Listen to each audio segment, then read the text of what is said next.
Hello everybody, welcome to Glenrowan. We're standing here at the train station. Down the line there, history was made. The Kelly gang intended to derail a police train coming from down the line from Benalla, just past the bend there. But fate had a different plan in store. So this building that we're at the moment is a recreation of the original train station that was here in 1880. It's in a slightly different position to one that was originally here, but it has been made almost identical. You will have seen photographs of the bystanders crowding around to look through these windows and hopefully get a glimpse of Ned Kelly. Evidently he's not in there at the moment. But it does give you a good idea of what it may have looked like back then.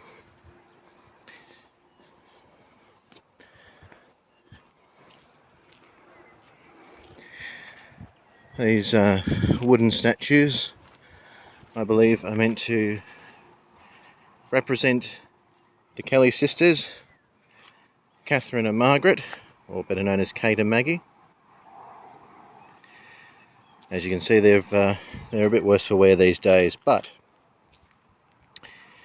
from here I'll take you on a little trip through the locations that are featured in the novel Glenrowan. Seems pretty nondescript here at the moment, but 140 years ago it was a very different story. So this will probably give you a good idea of what we're doing. So this is where we are now. We're going to take you across to the station master's house. This is where John Stanner Street and his family lived. These are the gravel contractor's tents. This is Anne Jones's inn. So the vast majority of the book takes place in this area here.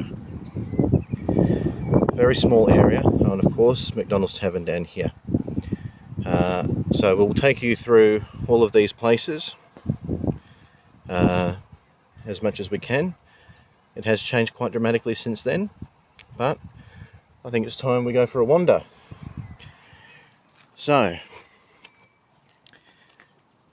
on that fateful early morning in 1880, after the train had been stopped, the police disembarked.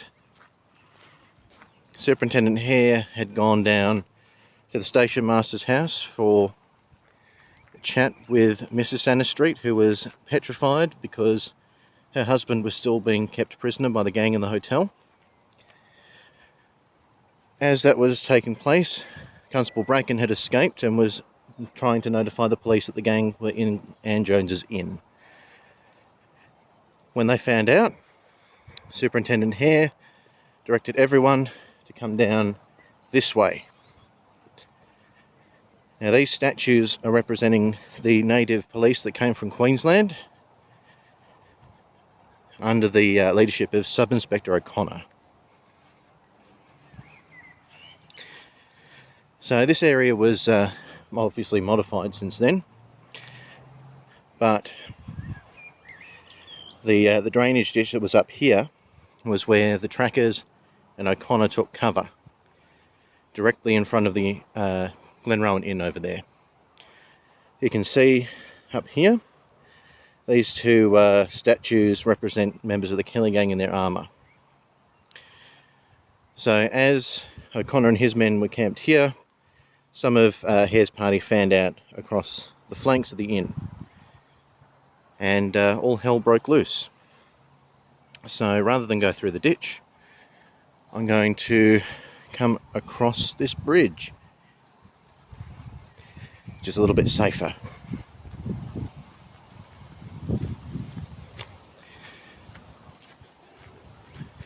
We just had a bunch of rain up here, which has been quite a relief given it was a very hot day today and yesterday. So everything has that nice calm feeling and a bit of a damp smell, all very atmospheric. Now when they were doing all of the work here to put in the new gutters and stuff, they actually found an old pistol buried here in the ground. So it says here 11th of March 1997. I believe there was, from memory, some question as to whether it actually was related to the siege. Some people seem to think it was from a later period. Either way, there was a pistol found there, and just another little bit of history that they've marked out here. So before we go over to the inn, let's talk a little bit about the trackers. Now, I try to be, I guess, more culturally sensitive when talking about them. The term black trackers has a lot of connotations, but it's used very frequently in relation to Indigenous police who predominantly were employed for their tracking ability. So the Queensland trackers had come from Fraser Island, so they were bachelor men. Most of them had been employed on farms doing various jobs. That's why you had members going by the name Jackie, Jimmy. Those were all nicknames that were given to Indigenous men who had particular trades. So they enlisted, and just before they were sent here to Victoria, they were actually employed in Cape Bedford, exterminating a group of Indigenous men, women and children who had run in with some of the native white population. It's known as the Cape Bedford Massacre. It is in the book, which I'll show you here because just as a plug, there you go, there's my book. So that is mentioned in there. Very, very controversial event even at the time. So after that, they're brought down to Victoria because of their superior tracking abilities. During the journey, one of them contracted pneumonia, Corporal Sambo he was known as, and he died before he was really employed hunting the Kellys. So when they got here to Glenrowan, they really had an axe to grind, and they were absolutely ready to go once they got over here. So they were very, very brave men, very far from home, and unfortunately not a single one of them was given the due that they were set to receive from the reward money, because the Queensland government at the time deemed that they best keep it in the control of the government so that it could be used more effectively, and I think we all know what that means. So anyway, so this is the approximate location of the ditch where O'Connor and his men were situated. And as you can see, it's very, very close to the site of the inn. There were fences all around here.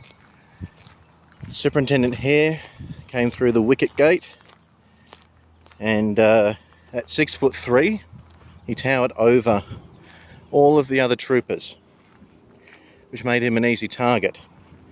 So it was from approximately this position here, as he was trying to take cover. The gang in their armour were lined up at the front of the inn, which stood approximately here, and Ned Kelly opened fire, injured Superintendent Hare in the wrist, and Hare was out of the fight. Now, there was some contention about who actually opened fire, but generally it is believed that it was Ned who fired the first shot. If we go across the road, I'm just making sure there's no cars coming.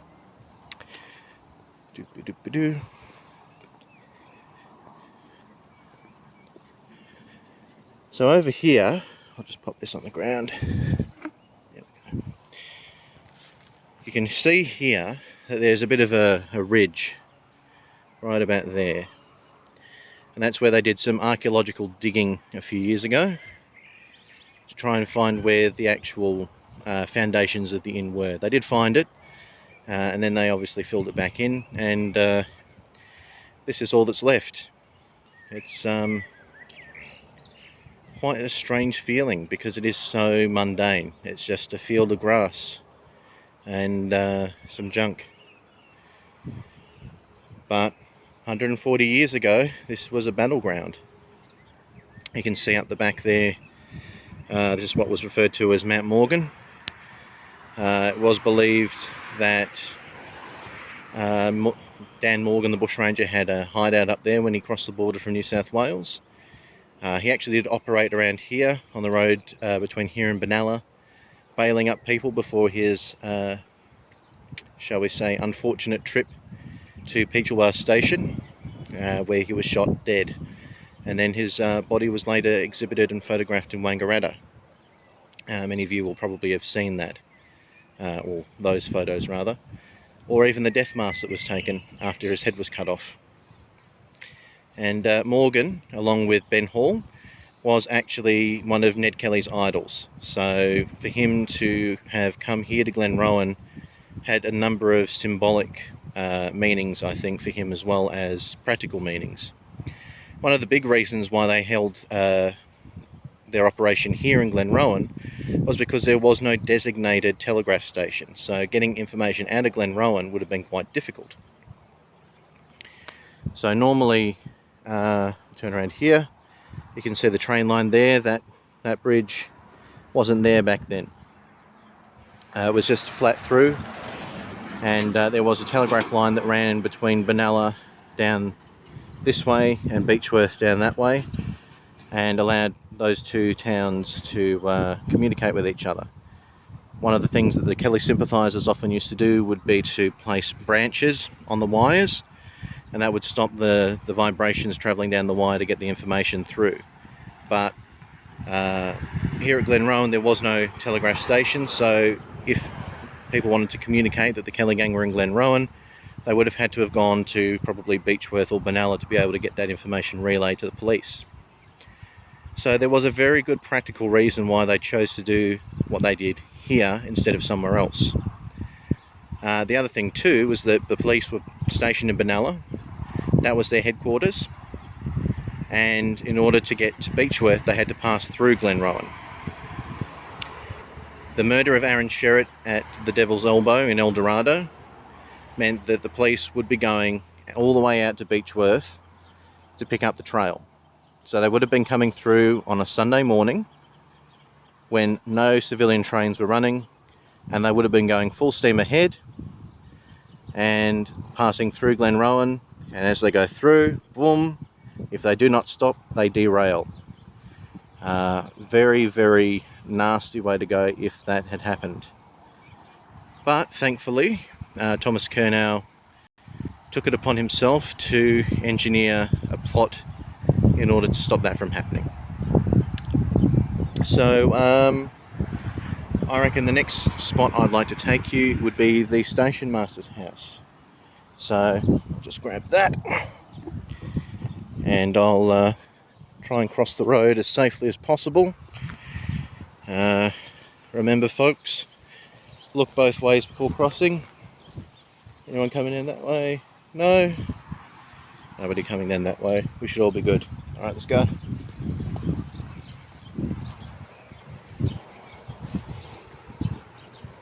So of course, as I said before, that bridge was not there in 1880. The railway crossing was at ground level. And back then, if you wanted to open and close the boom gates, that was the job of the station master. And as a result, the station master had a house just at the edge of the train line. The station master here was John Stanistreet. He was often getting woken up in the middle of the night to open the boom gates for Kelly sympathisers riding through the town, and he was not a fan. But you can see here, there is actually a marker showing where the gatehouse was. Now the significance of the gatehouse, apart from being the location where the boom gates were and where the station master lived, this is actually the building where all the women and children were kept prisoner. So having come from this direction, Ned and Steve decided to utilise the gatehouse as a depot for the women and children who were being bailed up. Let's fix that up. There we go, focused there. And while Ned was rounding up all of the various men around the town, putting them in the Glenrowan Inn, Steve was here looking after the women and children, mostly getting drunk though. So this is a little spot that most people generally don't come and look at, because it is quite close to the train line. And if you don't know it's here, you don't know it's here.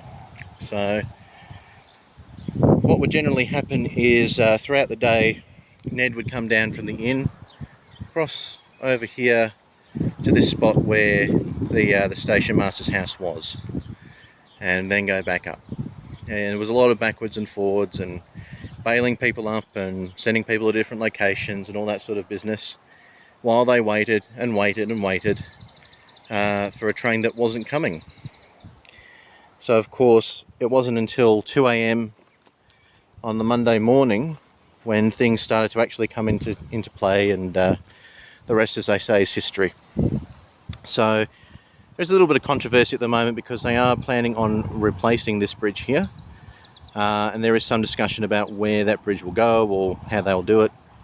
I don't know enough about the plans to be able to have a decision on that, and how I feel about that, but hopefully whatever they do is safe and it won't destroy any of the heritage areas, if they can manage that. But as we all know, history has a way of disappearing when progress finds its way through a particular area. So let's go back up. So you can kind of imagine Ned and the boys herding people across to Ann Jones's Inn up here. All of this road was dirt, of course, with a few fences here and there.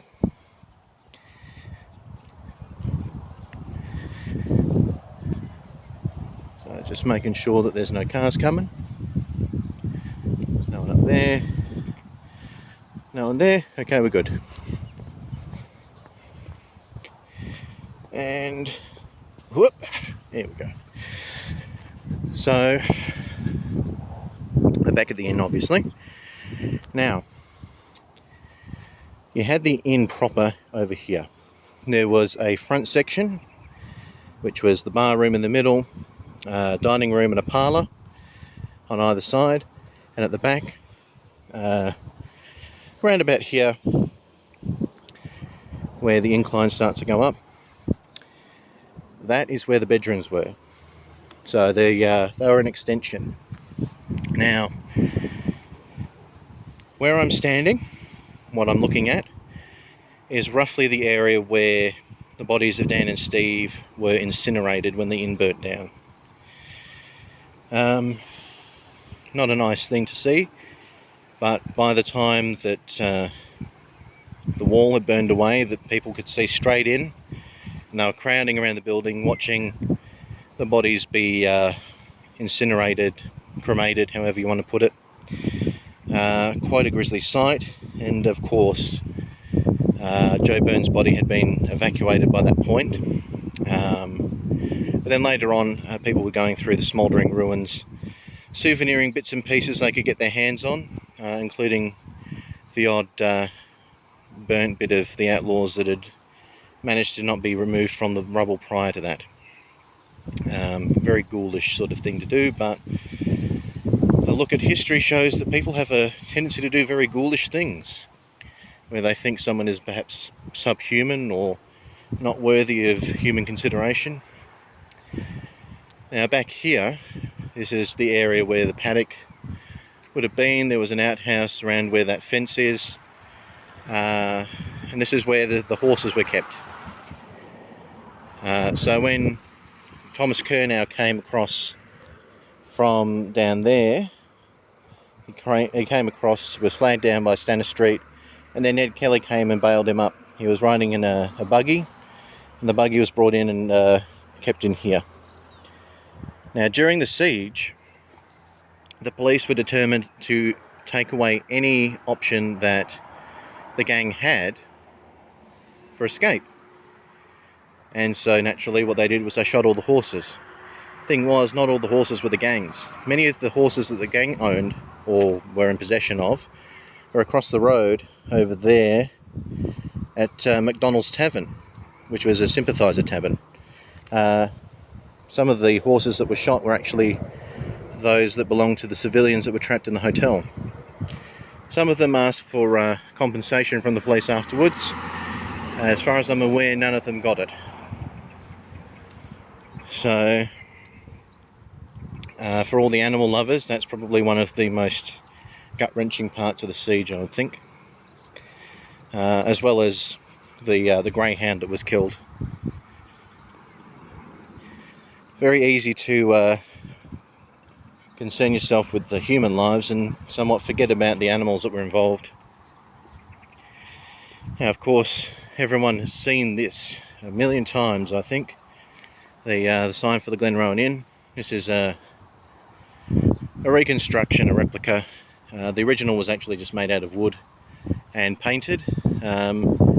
Every time they put a replica up here, it gets stolen, so hopefully this one stays here a bit longer. It's made of metal as far as I'm aware, so it should be harder to break. Should be, being the operative term. Where there's a will, there's a way, I think. But I think it's time to go walking down this way. Why would he go walking down this way, he says. Well, I says to myself, not realising that it's very strange to walk down the road talking to yourself. This is leading to the spot where Ned Kelly was captured. And I think everyone will probably be interested in that. So, it's interesting that in terms of distance, it's actually really not that far from where the inn was. And you have to remember that these buildings weren't here at that point in time. It was just an open field with a few tree stumps. So Ned effectively had a clear path to get through to the inn, but he didn't quite make it. It's for that reason that when writing the book, I had to seriously question, did Ned actually take half an hour to be captured once that last stand began? I think it's very unlikely, and I'll show you why. So, up here, this is the spot where Ned was captured. There was a big white log, and as he was distracted, Sergeant Steele snuck up behind him, shot him in the knee, and then again in the pelvis, as you do. Here we go. Now, I believe it was the Glenrowan improvers came and did some work on the site and installed this thing over here, which is supposed to be a replica suit of armour. But within a month, someone had pinched the helmet, as you do. Basically, in Glenrowan, if it's got something to do with Ned, if it's not bolted down, someone will take it, and then sometimes even if it is bolted down, they'll take it. Try and find a path through the grass. Whoosh! Someone's probably going to get mad on getting through there, but here we go. There we go. Early on the cold winter morning of Monday, June 28, 1880, the seriously wounded Edward Ned Kelly finally fell at this place and was captured, brought down by Sergeant Steele's double-barreled shotgun fired from across the nearby creek.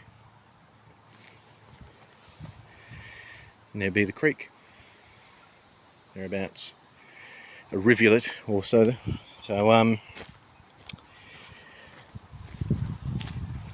there you go. And then we will look back from here, just on the other side where those palm trees are, is almost at the spot where the inn was. So it would have taken him, what, 2 minutes, maybe, to get from here to the inn. very, very short distance to miss out. It was a very close call if indeed he was headed to the inn. So let's come over here and have a look at this sign. So we've got this picture up here of Ned's capture. I believe the tall chap is meant to be Senior Constable Kelly, and the shorter chap is probably Sergeant Steele. Ned looks absolutely massive. I don't think he was quite that much taller, but as evidenced by this photo down here, many of the police were not exactly strapping tall gentlemen, but that was kind of the thing at the time. So we got Senior Constable Kelly, who was kind of the second in charge throughout most of the siege. And let me see, just going off the top of my head because I can't be bothered reading. You got Barry, Bracken, Phillips, Arthur, Kelly, Gascoigne, and I've forgotten the chap's name. Canny. I believe that's Canny. Most of them had various involvement in the hunt. Bracken here was the only police officer stationed here in Glenrowan at the time. He was in bed with gastro. Ned Kelly knocked on his door and he answered the call. And despite being really, really unwell, he snuck out of the inn while the gang were getting their armour on. He went and notified the police at the station across the way that the gang were in the hotel. He then rode on a horse all the way to Wangaratta to notify Sergeant Steele what had happened, and then rode all the way back and began joining in the fight. I mean, a lot of people seem to be very much on the side of the outlaws, or at the very least they're not on the side of the police, but you cannot doubt that Bracken was game as Ned Kelly. And for that reason, I think he's one of the most important figures in the story of Glenrowan, and I've tried to emphasise that as much as I can in the book. Funny little story about Senior Constable Kelly is that during the early parts of the siege, he actually came up to this approximate area with Arthur, looking for a good vantage point to make sure that the outlaws didn't escape. And one of the things that they came across was Ned Kelly's Colt revolving rifle, or the carbine, and his skull cap hidden underneath a tree. So Senior Constable Kelly took them, and he was spotted walking around the siege site later on wearing the cap. And when he was asked by Gascoigne, "Why are you wearing the cap?" he said, "I lost my hat." I guess that makes sense. You know, if you lose your hat in the middle of winter, it's going to keep your head cold. So why not use that mysterious cap that you found in the bush? There's your Carrington illustration of Ned. And as you can see, he's got the oilskin over his armour there, the high-heeled boots, spurs, and the strapped trousers, which are for horse riding. There are varying descriptions of how Ned appeared, but this is what Carrington drew based on what he could observe. So while all this was unfolding at this spot, Carrington was over there at the railway platform watching it happen. And his descriptions of Ned Kelly's capture are some of the most important documentation of what happened. So just on the other side of the road, up there, at the time of the siege, this was all bush. There was just trees everywhere, because of course Glenrowan was a developing town at that point. And so when you look at the photographs, there are fallen trees and tree stumps everywhere, because they were trying to clear the land to build it up. Which meant that when Ned escaped from the back of the inn, he came all the way out here and ended up passing out in this copse of trees over here. Well, the trees are gone now, but there's a sign here showing where it was. So there's a bit of debate about what he was actually doing going into the bush. Some version of it is that he was riding into the bush to warn his sympathisers not to get involved, but there's no recorded evidence of that. Merely the oral tradition, which you can't discount. There's obviously something to it. You know, if people are going to say that's what happened, there has to be a reason. and that's why I never discount it entirely. As you can see here, even a year later, the area was heavily forested, and so this is the tree that was here. This is the tree that was here when Ned passed out. So you can't really read it on this because it's a low quality image, but it says picnicking under the Kelly tree. Here is the ruins of the hotel. So the year after the inn burnt down, Anne Jones still owned the property, and this hut was actually built onto one of the chimneys. So this chimney and this chimney were actually the ones that were on the original inn, and this is the lamp that was there that was also later incorporated into the wine saloon, which Anne operated after they refused, the authorities refused to give her a liquor license. And here is Thomas Curnow's school, and by that point he was living in Ballarat because he was afraid that the sympathisers were going to come and murder him. And there you go. So if you can imagine, 140 years ago, this is just bush. All of this, trees everywhere you can see. And it's no wonder that Ned Kelly was able to come up here, wander around in the trees and not be spotted. But there's an interesting thing that he described. The thing with Ned is that his description of what happened at Glenrowan is kind of sketchy. One of the things he described was that as he was passed out in this spot here, he noticed Sergeant Steele's party coming from Wangaratta. I believe they were coming down through here on horseback. And he stated that they came as close to him as he was able to reach out and touch them if he chose. So if you can imagine coming within arm's length of the man that you come to catch and not knowing he was there. And the funny thing is, some of the members of Steele's party noticed a weird clanging noise as they were riding through here, and they dismissed it as merely being the jangle of spurs or of stirrups, when it may in fact have been the sound of Ned Kelly's armour rustling.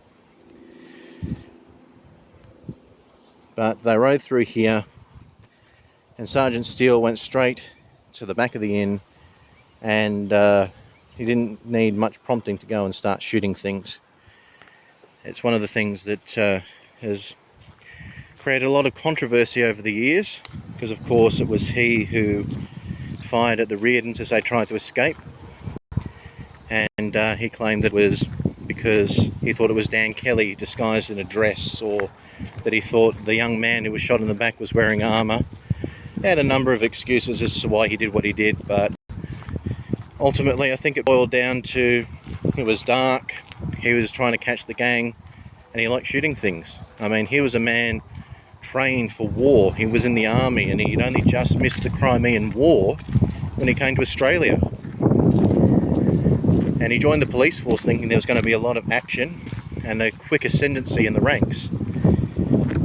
You know, to imagine him coming here to Glenrowan, spoiling for a fight,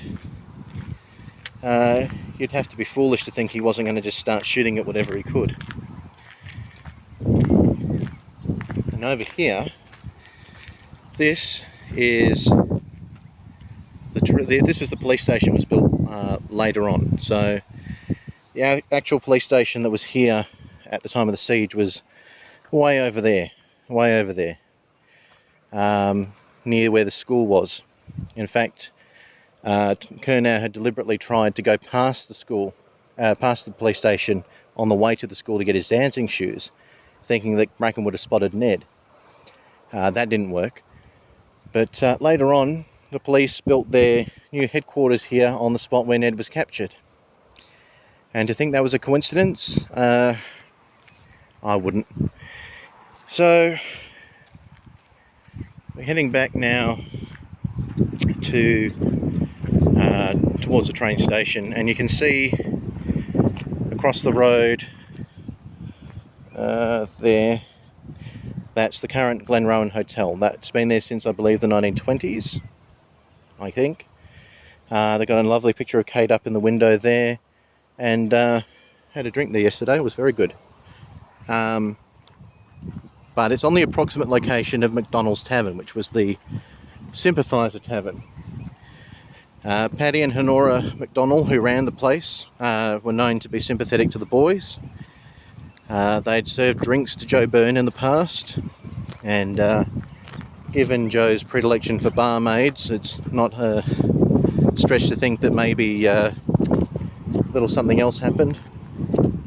But either way, they were of course swept up in what happened, whether they wanted to be or not. And that was where Johnny Jones was taken after he was shot by the police. So Jack McHugh came actually from the inn over there down here and tried to cross the train line. He was spotted by Gascoigne, who almost shot him, but when he said, no, I'm carrying a wounded boy, he was allowed to go through to the railway tavern. And Jack was escorted away a few hours later on train, and he died the following morning in Wangaratta. So I'm just going to come to this table here because we've been walking for a little while. I'm going to have a sit down.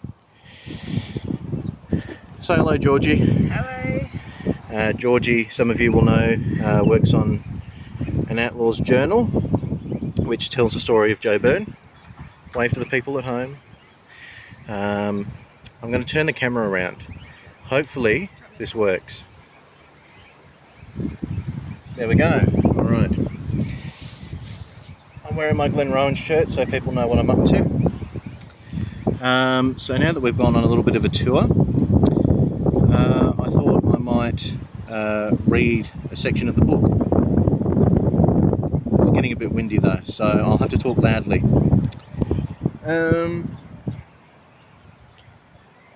Tell you what, are you able to hold that still? Now, can you recommend a section of the book to read? I'm imagining that most of you will have either read the book or want to read the book. This is the Besieged chapter. You can't see it very well because it's mirrored, because that's what my selfie cam does, but this is a section where we talk about what actually happened during the siege.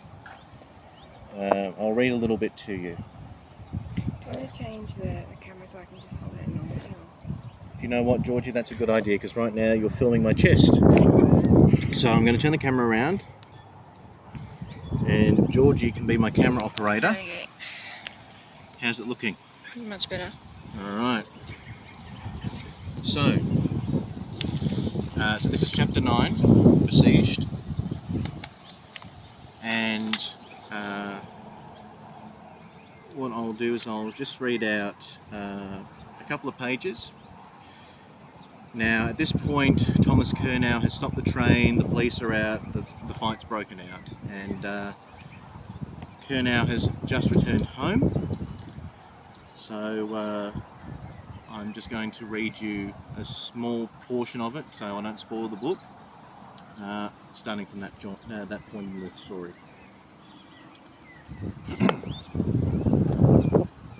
Thomas Curnow put his horse behind... Yeah, sorry. I just reminded myself. A lot of people say Thomas Curnow. It's pronounced Curnow because he's Cornish. Is that a train?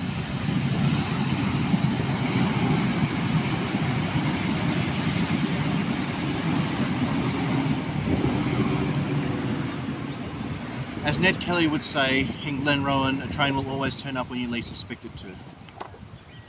Anyway, lost the chapter. Ironically, I'm trying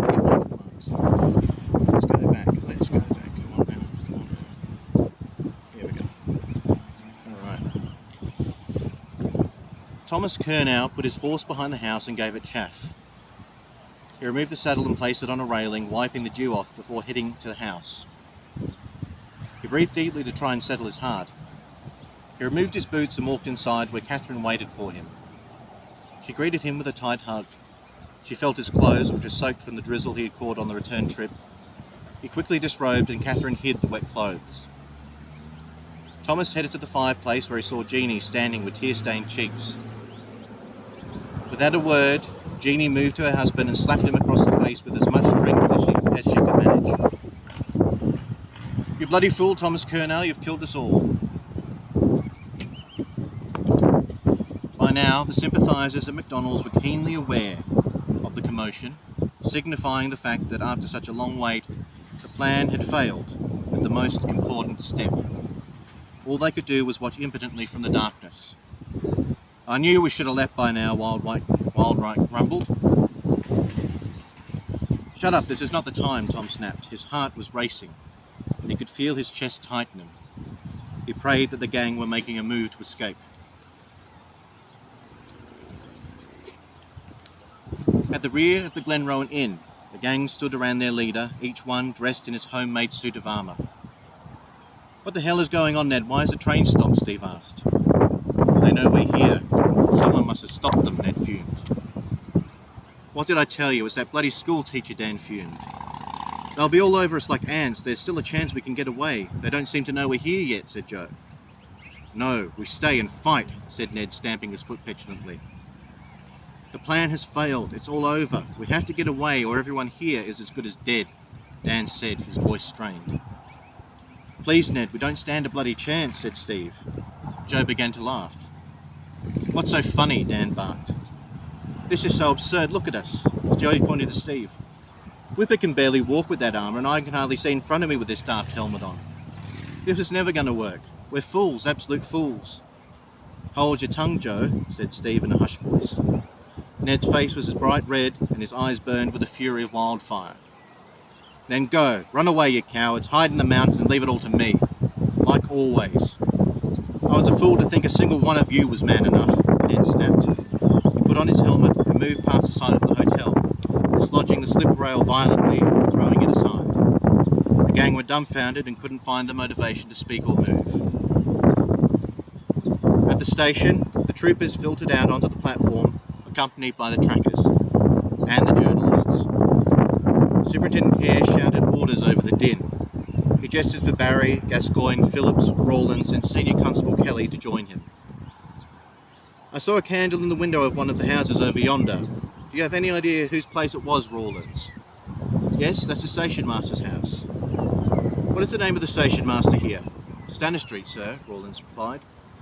All right, I think we'd better pay a visit to Mr. Stanistreet. You men will join me, of course. O'Connor will hold the fort here.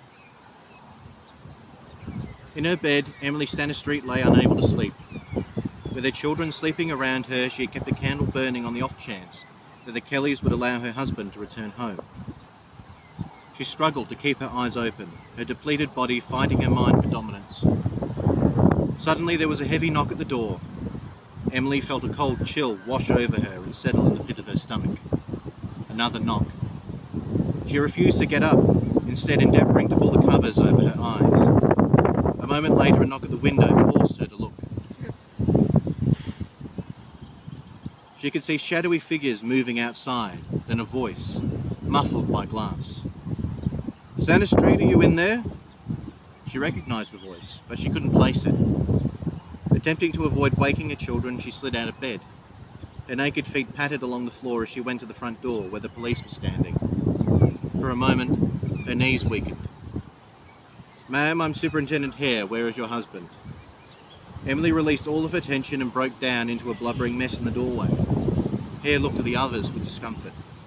My good woman, do be calm for a minute. Tell me, where is your husband? Said Hare.